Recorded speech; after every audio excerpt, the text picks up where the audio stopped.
হরে Krishna. Mayapur Nitai Gour kitchen থেকে সবাইকে স্বাগতম। আপনারা কেমন আছেন? আশা করি গৌরনীতি কৃপায় সবাই ভালোই আছেন। আজকে একাদশী তিথিতে আজকে একটা নতুন ভিডিও নিয়ে এসেছি। আজকে বানাবো কাঁচকলার ঘুগনি। এই যে আমি কাঁচকলাগুলি ছাড়িয়ে ডুমো ডুমো করে বানিয়ে নিয়েছি। আর এটা আপনারা চাইলে তেল ছাড়াও করতে পারবেন, একদমই হেলদি এবং টেস্টি। আর চাইলে তেল দিয়ে করতে পারেন। অনেক সময় দেখা যায় বাচ্চারা কাঁচকলাটা একদমই খেতে চায় না, আর একাদশী দিন আর কাঁচকলাটা খুবই উপকার ওদের জন্য। তার জন্য আমি আজকে এই কাঁচকলা আলু দিয়ে এই ঘুগনিটা তৈরি করব। এই যে এখানে আমি আলু নিয়ে নিয়েছি, আলুটাকে ডুমো ডুমো করে বানিয়ে নিয়েছি, আর এখানে কাঁচকলা নিয়েছি। প্রথমে আমি এখানে একটা প্রেশার কুকার বসিয়ে দিয়েছি। প্রথমে আমি এখানে আলু একটা সিটি দিয়ে নেব। এখানে আলুটা দিয়ে দিলাম, এখানে কাঁচকলাটা দিয়ে দিচ্ছি। এই যে আমি এখানে অল্প পরিমাণে একটু জলও দিয়ে দিলাম। এখন আমি প্রেশার কুকারটা লাগিয়ে দিচ্ছি, জাস্ট একটাই সিটি দেব, একটা সিটি দিয়ে নিচ্ছি। দেখুন এই যে সিদ্ধ হয়ে গেছে আলু কাঁচকলা সব। আমি একটা জার্জি বলের মধ্যে জলটা একটু জড়িয়ে নিয়েছি। সেভ একটা সিটি দেবেন, নাহলে গলে গেলে ভালো লাগবে না এই ঘুগনিটা। এখন আমি কড়াতে তেল দিয়ে দিয়েছি, যেহেতু আজকে একাদশী আমি সানফ্লাওয়ার তেল দিয়ে দিয়েছি। আর এখানে নিয়েছি বাদাম, বাদামটা প্রথমে ভেজে নিচ্ছি। এই যে বাদামটা লাল লাল করে ভেজে নিয়েছি। আর এখানে আমি আর একটু সানফ্লাওয়ার তেল দিয়ে দিচ্ছি।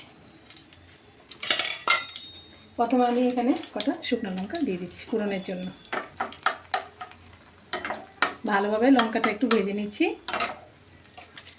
আর এখানে 2-3টে তেজপাতাও দিয়ে দিলাম। আর ফোড়নের জন্য নিলাম গোটা জিরে। ভালোভাবে জিরেটাও ভেজে নিচ্ছি। দিয়ে দিলাম কটা কাঁচা লঙ্কা।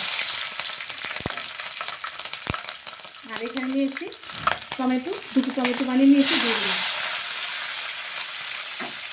ভালোভাবে একটু মিশিয়ে নিচ্ছি। আর এখানে একটু আদা কুড়িয়ে নিয়েছি, আদাটাও তেলের মধ্যেই দিয়ে দিলাম। ভালোভাবে একটু ভেজে নিচ্ছি। আদা লঙ্কা সব মশলাটাকে একটু ভালোভাবে ভেজে নিচ্ছি। এখানে আমি অল্প একটু সন্দেশ লবণ দিয়ে দিচ্ছি,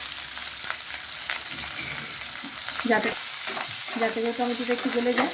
আর ভালোভাবে মশলাগুলি ভেজে নিচ্ছি। দেখুন এই যে মশলাটা ভাজা হয়ে গেছে। এখন আমি এখানে সিদ্ধ করে রাখা আলু আর কাঁচকলাটা দিয়ে দিচ্ছি।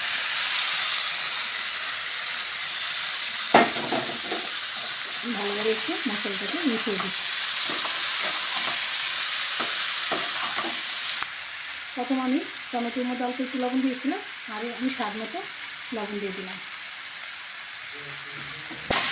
ভালোভাবে ভাজা করে নিচ্ছি।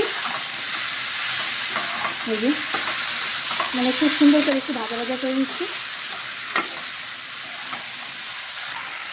এই যে এখানে আমি একটু মিষ্টি গুঁড়ো দিয়ে দিচ্ছি, যেহেতু আমার কাছে শুদ্ধ চিনিটা ছিল না আজকে একাদশী, তার জন্য মিষ্টি গুঁড়ো করে দিয়ে দিলাম।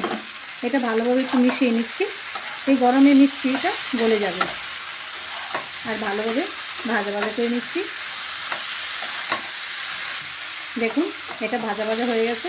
এখন আমি এখানে একটা একাদশী মশলা করে নিয়েছি। এখানে মানে একটু শুকনো লঙ্কা আর গোটা জিরে শুকনো খোলায় ভেজে গুঁড়ো করে নিয়েছি। ভাজা মশলাটা দিয়ে দিচ্ছি। মশলাটা একটু বেশি করে দিলে কি হয়, একটু ভালো লাগে, খুব সুন্দর একটা সেন্টও বেরোয়। আর মানে এইটা ভালো লাগে, ঘুগনিটা খুব সুন্দর ভালো লাগে। এই যে ভালোভাবে মশলাটা মিশিয়ে নিচ্ছি। একদম ঘরে থাকা উপকরণ দিয়ে, আলু আমাদের সবার ঘরেই থাকে, আর একাদশী কলাও থাকে। এরকমভাবে করে দিলে বাচ্চারা কলা কোথায় দেখতেও পাবে না, বুঝতেও পারবে না। এই দেখুন কথা বলতে বলতে আমার ভাজা হয়ে গেছে। এখন আমি নামিয়ে দিচ্ছি। এই দেখুন এই যে হয়ে গেছে, আমি নামিয়ে দিচ্ছি। এখন আমি উপরে এখানে ভাজা বাদামটা উপরে ছড়িয়ে দিচ্ছি।